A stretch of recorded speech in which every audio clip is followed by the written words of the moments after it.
Welcome to the HardReset.Info YouTube channel. Today I'm going to show how you can do screen recording in VIVO. So first and foremost, you will need to open the notification and control panel, then expand those icons and find the tile that says screen recorder.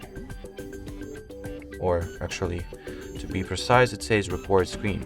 If you cannot find it, you can open the list of unused shortcuts and it will definitely be here, and do not forget to drag it to your main shortcuts list like that. Anyway, so once you find this icon, you gotta tap on it like that, then agree at the terms of use. And if you would like to start the screen recording, here you can change its preferences, of course. If you would like to start the screen recording, just tap at the start screen recording button, then record whatever you please. And now if you would like to pause it, you can do that like that.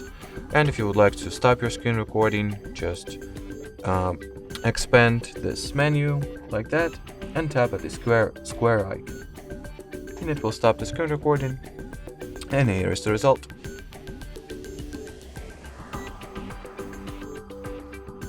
So that will be it for this video. Thanks for watching and bye bye.